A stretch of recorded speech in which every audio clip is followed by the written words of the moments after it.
Number दिखा। इस सवाल बहुत लोग गलत बनाते हैं, समझिएगा।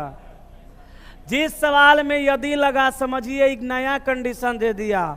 यदि का मतलब यदि हम आदमी होते तो आज वहां होते, अगर हम ये होते हैं तो वो होते, मगर है नहीं। तो यदि का मतलब शर्त हो गया, यदि आप अच्छे होते हैं तो आप वहां होते हैं। तो यदि अच्छे होते तब ना, है नहीं ना, हैं तो इतने बुरे हैं। कहा कि नफरत तो तुझसे इस कदर है कि तेरे फोटो को भी जहर पिलाया करते हैं। हमने कहा फोटो से क्या करोगे? जिंदा इंसान तो यहाँ है। एक के विपरीत ई है, ऐसे सवाल में कुछ नहीं करना है। यदि एक के विपरीत ई है तो जिसका विपरीत है उसको पकड़िए, क्लॉकवाइज डायरेक्शन में वहां से घुमा दीजिए। तो ए के बाद क्या? बी, और बी के बाद सी। अब यहां कहा विपरीत ई है, तो जो विपरीत है उसको पकड़िए, एंटी क्लॉक घुमाइए। ये क्लॉक घूमेगा और ये एंटी क्लॉक घूमेगा, सॉरी, ये क्लॉक घूमेगा और ये एंटी क्लॉक घूमेगा। तो ई के बाद क्या? ई के बाद एफ, डी के डी एफ, ई के बाद डी और डी के बाद एफ, तो ई डी एफ। देखो तो ए का विपरीत ई आ गया ना। किसका पूछा? बी का। तो बी का विपरीत क्या होगा? डी। तो ऑप्शन नंबर बी सवाल का उत्तर आना। तो अपने हिसाब से बनाइएगा तो फिर गलती आएगा। एगो बात और बताते हैं, कोनो मास्टर आप ही के हिसाब से बना के आंसर मैच करा दे तो समझिएगा जितना बड़का बकलोल आप हैं उतने बड़का बकलोल मास्टरों है। बनेगा ऐसा ही, यह समझना है, यही सत्य है। ना तो मास्टरों के कम में बुझाएगा, पूछेगा क्या? हाँ हाँ हाँ, ना ना नहीं चला, तुम सही बनाया है। तो जितना बड़का बकलोल ओकरा 3 गुना बड़का बकलोल मास्टर। इसलिए कृपया वैसे नहीं ऐसे समझे। 18 मर्द ऐसा बात आप पूछते हैं ना, हमरा अजीब लगता है। कहा ए पिता है बी का। ए बी का कौन है? पिता है। ए पिता है बी का, जो डी की बहन है। अब जो का प्रयोग बताए थे, ए की बी, बी, जो का प्रयोग दूसरे के लिए। बी के है, डी के बहन है, तो आंसर माइनस। यहाँ इसका जेंडर क्लियर नहीं है। आगे कहा जबकि डी ई का भाई है। डी किसका भाई है? ई का। तो डी ई का भाई है, तो डी ई का भाई है तो पुरुष होगा। डी ई का भाई है तो डी ई का भाई है तो पुरुष होगा। अब ई का जेंडर क्लियर नहीं है। आगे कहा जो माने डी की ई सी का पिता है। ई यहाँ है, ई सी का कौन है? पप्पा है। पप्पा है तो ये पुरुष होगा, लेकिन ये बेटा है कि बेटी नहीं पता है। तो ए सी से किस प्रकार संबंधित है? ए सी का कौन है? पापा के भाई, चाचा, चाचा के बहन बुआ, बुआ के पापा, एक पप्पो के पापा, पप्पा के पापा दद्दा। आंसर होगा ऑप्शन बी। छापो। कहा कि समान आकार के 64 छोटे घनों में काटा जाता है। सुन सुन सुन सुन रे, 64 छोटे घनों में काटिएगा तो एन का वैल्यू 4 होगा। कहें कि यहाँ घन है, इसको 3 भागों में तोड़ेंगे तो 4 गुना 4 गुना 4 होगा। अब कहा अब इस कथन के आधार पर निम्नलिखित प्रश्न का उत्तर दीजिए। कितने घन की 3 सतह रंगीन होगी? भाग तरीके। 3 सतह रंगीन के लिए ये सब भी करने की जरूरत नहीं है, संख्या डायरेक्ट 8 होता है।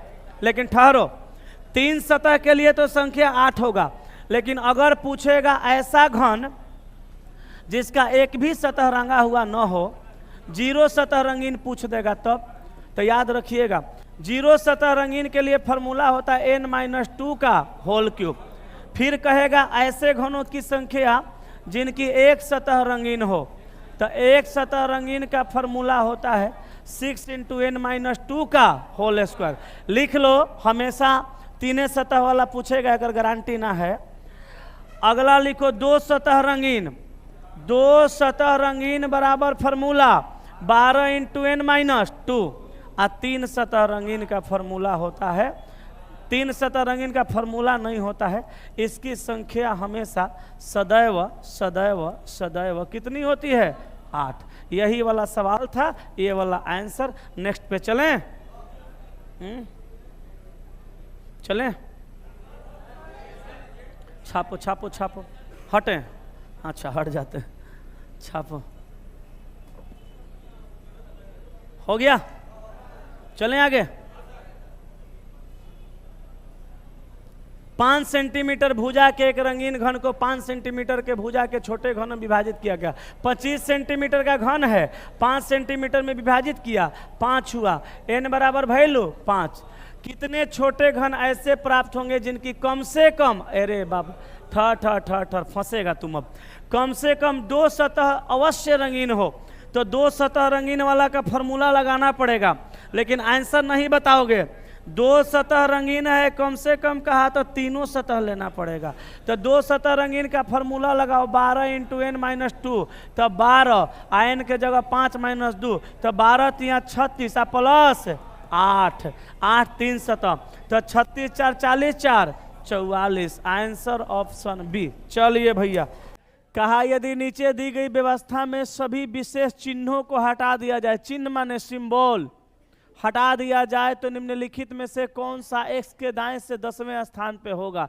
x के दाएं मतलब इधर जाना है, कितना नंबर पे? 10 नंबर पे। अब बौराह लड़का इसमें से सिंबल हटाएगा, और तेज लड़का सिंबल छोड़ छोड़ के 10वां गिन देगा, बस आंसर आ जाएगा। तो चलो यहाँ से आगे बढ़ते हैं। कितना गिनना है? 10। तो सिंबल नहीं गिनेंगे, 1 2 3 छोड़ देंगे, इसको 4 5 6 छोड़ देंगे, 7 8 9 10, क्या होगा? 8 है, 8 हो गया। टाइम बचाना सीखो, सवाल तो सब बना देता है, इस सवाल कोई छोड़ेगा? सब बना देगा, लेकिन बाकी सब वही सिंबल हटा हटा के वो करेगा, लिखेगा दोबारा। तुम जल्दी से गिन दो, जल्दी से हो जाएगा। आगे बढ़े, नेक्स्ट पे आ जाओ। 45 छात्रों की एक कक्षा में शीर्ष से आयुष की रैंक 15वीं है, तो नीचे से आयुष की रैंक क्या होगी? देखो टोटल विद्यार्थियों का संख्या कितना है? 45। 45 छात्रों की कक्षा में शीर्ष से आयुष की रैंक कितनी है? 15वीं। आयुष की रैंक शीर्ष से कितनी है? 15वीं।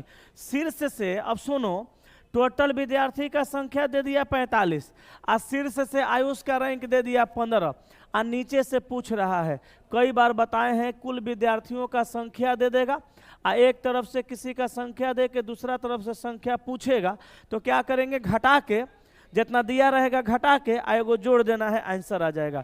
तो यहाँ पे 45 में से 15 घटेगा कितना? 30, और प्लस 1 बराबर 31।